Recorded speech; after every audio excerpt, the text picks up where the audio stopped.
Commitment കൊണ്ട് മുന്നോട്ട് വരുന്ന ഗുരുക്കന്മാർ ഒരുപാട് പേര് നമുക്കുണ്ടായിരുന്നു. അപ്പോൾ അവരുടെ ടീച്ചേഴ്സിനെ, അവരുടെ സ്റ്റുഡൻസിനെ അവർ തന്നെ ട്രെയിൻ ചെയ്യാന്നുള്ള രീതിയിൽ അങ്ങനെ നമുക്ക് ഒരുപാട് ടീച്ചേഴ്സ് ഇത് കണ്ടറിഞ്ഞ് നമ്മൾക്ക് ഇതിൻ്റെ ഭാഗമാകണം എന്നുള്ള രീതിയിൽ നമുക്ക് ഏകദേശം 300-500 ഗുരുക്കന്മാർ നമ്മളെ സപ്പോർട്ട് ചെയ്തുകൊണ്ട് ഇതിന് വേണ്ടിയിട്ട് മുന്നോട്ട് വന്നിട്ടുണ്ട്. അപ്പോൾ അവരാണ് കുട്ടികളെയൊക്കെ ട്രെയിൻ ചെയ്യുന്നത്.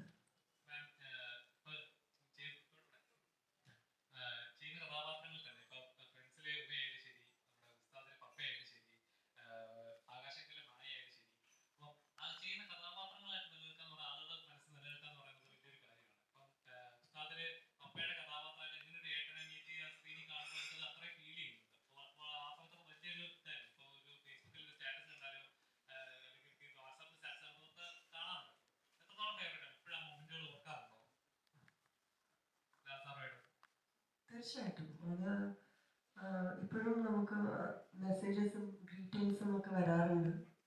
പിന്നെ അതൊക്കെ നിങ്ങളൊക്കെ ഉള്ളതുകൊണ്ടാണ് അതൊക്കെ ഓർത്തുകൊണ്ടേ ഇരിക്കാൻ പറ്റുന്നത്. നിങ്ങളൊക്കെയാണല്ലോ ഇതൊക്കെ ക്രിയേറ്റ് ചെയ്ത് മെമ്മറീസും റീൽസും ഒക്കെ ആയിട്ട് പിന്നെയും പിന്നെയും നമ്മളെ ഇങ്ങനെ മനസ്സിന് സന്തോഷം നൽകിക്കൊണ്ടിരിക്കുന്നത്. സോ സന്തോഷം തന്നെയാണ് ഇപ്പോഴത്തെ ജനറേഷനും അതൊക്കെ ഓർക്കുന്നു എന്ന് അറിയുന്ന സന്തോഷം തന്നെയാണ്.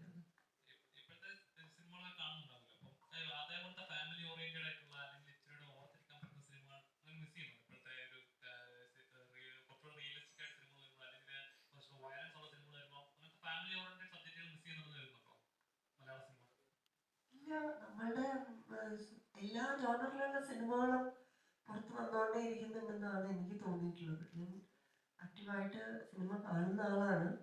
എനിക്കങ്ങനെ ഒരു ജോണറിലും നമ്മൾ പിന്നോക്കം പോയി തോന്നിയിട്ടില്ല ഇതുവരെ.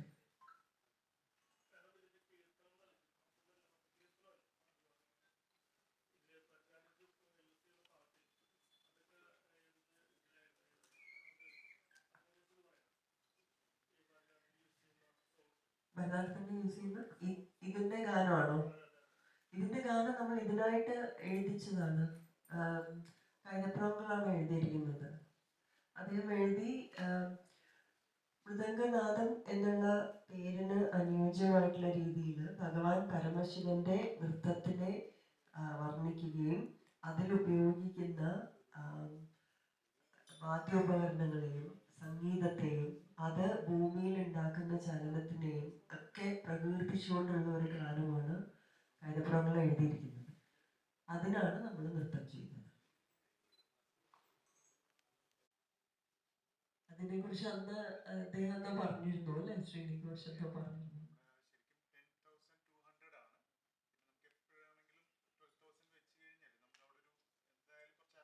അതെ, 10,200 കവിഞ്ഞാൽ നമ്മൾക്ക് നമ്മൾ ഉദ്ദേശിക്കുന്ന ആ ഒരു അറ്റംപ്റ്റിനുള്ളതായി. പക്ഷെ നമ്മൾ എക്സ്ട്രാ ഒരു സേഫ് ബഫർ സോൺ വെച്ചിരിക്കുകയാണ്.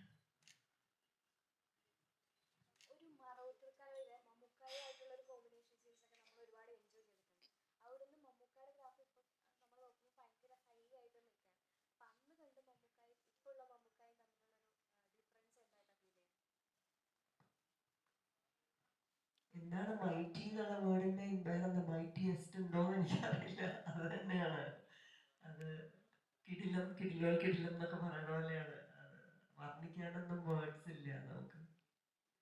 ഔട്ട് ഓഫ് ദ വേൾഡ് ആണ്.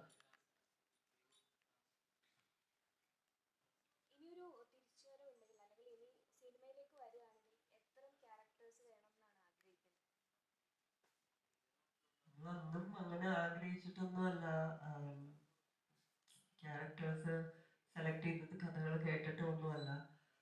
ഡയറക്ടേഴ്സിന്റെ മനസ്സിൽ തെളിഞ്ഞ സ്ക്രിപ്റ്റില് നമ്മളുടെ മുഖം വന്നതുകൊണ്ട് അത്രയൊക്കെ ബ്യൂട്ടിഫുൾ ആയിട്ടുള്ള സിനിമകളുടെ ഭാഗമായി. സോ അപ്പോൾ അതെല്ലാം കംപ്ലീറ്റ്ലി സ്ക്രിപ്റ്റിനും ഡയറക്ടേഴ്സിനും അവിടേക്ക് വിട്ടുകൊടുത്തിരിക്കുകയാണ്. അങ്ങനെ പെർട്ടിക്കുലർ ഒന്നുമല്ല.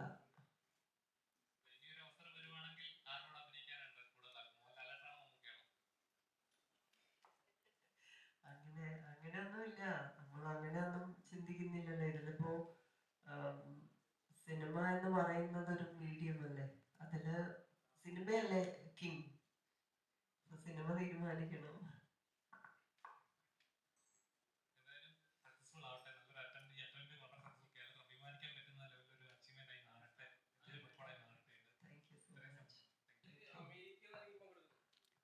എൻ്റെ കുറച്ച് സ്റ്റുഡൻസ് വരുന്നുണ്ട്. അവർ ക്രിസ്മസ് കഴിയുമ്പോൾ ഇവിടെ എത്തും.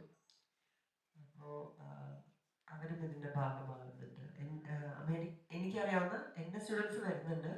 പക്ഷെ അത് ഹ്യൂസ്റ്റൺ എന്ന് പറഞ്ഞു ഞാൻ ജീവിക്കുന്ന ആ സിറ്റിയിൽ നിന്നാണ്. പക്ഷെ അത് കൂടാണ്ട് പല സ്റ്റേറ്റ്സിൽ നിന്നും വരുന്നുണ്ട്. അമേരിക്കയിൽ നിന്ന് തന്നെ ഒരുപാട് രജിസ്ട്രേഷൻസ് ഉണ്ട് നമുക്ക്. ഗൾഫ് രാജ്യങ്ങളിലൊന്നും ഉണ്ട്, യൂറോപ്പിൽ നിന്നുണ്ട് എന്ന് എനിക്കറിയാം. ബാക്കി ഒരുപാട് സ്ഥലങ്ങളിൽ നിന്നുണ്ട്, ഗ്ലോബലി ഉണ്ട്. കാരണം നമ്മൾ ആ വഴിയിൽ നമ്മൾ ഓൺലൈൻ ലേണിംഗ് പോസിബിലിറ്റി അവർക്ക് കൊടുത്തിട്ടുണ്ട്. പക്ഷേ with the supervision of certified teachers. അപ്പം അതും കൂടെ അങ്ങനെ രണ്ട് രീതിയിലും നമ്മൾ ഫെസിലിറ്റേറ്റ് ചെയ്തിട്ടുണ്ട് അവർക്ക്. അല്ല, ഓൺലൈൻ ആക്സസ് ടു ലേണിംഗ്, ഈ വീഡിയോ വീഡിയോ നമ്മൾ കൊടുത്തിട്ടുണ്ടെന്നേ ഉള്ളൂ. പിന്നെ അവർക്ക് നമ്മൾക്ക് സഹായിക്കാൻ മുന്നോട്ട് വന്നിരിക്കുന്ന ഈ ഗുരുക്കന്മാരെയാണ് ഞാൻ ഉദ്ദേശിച്ചത്.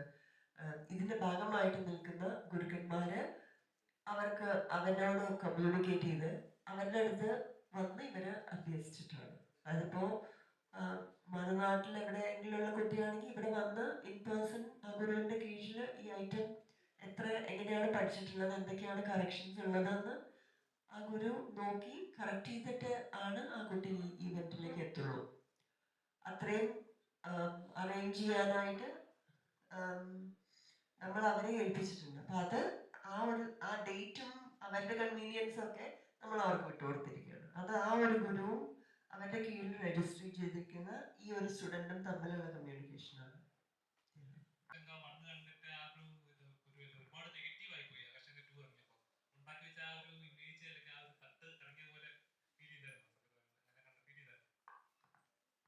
അങ്ങനെ എനിക്ക് ഫീൽ ചെയ്തില്ല. ചിലവർക്ക് പോസിറ്റീവായിട്ടുള്ള റെസ്പോൺസസ് ഉണ്ടായിരുന്നു എന്ന് തന്നെയാണ് ഞാൻ അറിഞ്ഞത്. അങ്ങനെ വലിയ രീതിയിൽ ഞാൻ ജഡ്ജ് ചെയ്യാറൊന്നുമില്ല. പ്രത്യേകിച്ച് നമ്മളും കൂടെ ഭാഗമായിട്ട് നിൽക്കുന്ന ഒരു കാര്യമാകുമ്പോൾ അങ്ങനെ നമ്മള് അതെന്താന്ന് വെച്ചാൽ ഇത്രയും വർഷങ്ങൾക്ക് ശേഷം ഒരു രണ്ടാം ഭാവം വരുമ്പോൾ പലരുടെയും മനസ്സിൽ പല രീതിയിലുള്ള ഇതായിരിക്കും. അപ്പൊ അതിന്റെ ഒക്കെ ഭാഗമായിട്ടാണെന്ന് തോന്നുന്നു. എല്ലാത്തിനും നമുക്ക് പോസിറ്റീവും നെഗറ്റീവും ഉണ്ടല്ലോ. സോ അത് ഓരോരുത്തരുടെ ഒപ്പീനിയൻ ആണ്. I think. Thank you so much. നിങ്ങളൊക്കെ എല്ലാവരും കണ്ടിന്യൂസ് ആയിട്ട് ഈ ഇവന്റിന് ഒരുപാട് സപ്പോർട്ട് തരുന്നുണ്ട്. ആൻഡ് ജനങ്ങളിലേക്ക് ഇത് എത്തിക്കാൻ വേണ്ടിയിട്ട് നിങ്ങൾ വഴി തന്നെയാണ്. നിങ്ങളുടെ ഒരു പ്രസൻസും ആ ഒരു ബ്രിഡ്ജ്, നിങ്ങളാണ് ഒരു പാലമായിട്ട് നിൽക്കുന്നത്. നമ്മളും ഇത് ജനങ്ങളിലേക്ക് എത്തിക്കാൻ ഇത് വലിയൊരു കാര്യമാണ്. നമ്മൾക്ക് ഇത് കേരളത്തിൽ നടത്താൻ കഴിയുക എന്നുള്ളത് വലിയൊരു കാര്യമാണ്. അപ്പോൾ അത് നിങ്ങളുടെയൊക്കെ സപ്പോർട്ട് ഉള്ളതുകൊണ്ട് മാത്രമാണ് ഇത്രയും സുഗമമായിട്ട് നമുക്കിത് നമ്മളുടെ ഒരു ഡ്രീമിലേക്ക് നമുക്ക് നടന്നെടുക്കാൻ കഴിയുന്നത്. അപ്പോൾ തുടർന്നും സ്നേഹവും സപ്പോർട്ടും ഒക്കെ കണ്ടിന്യൂസ് ആയിട്ട് ഉണ്ടാകണം. Thank you so much.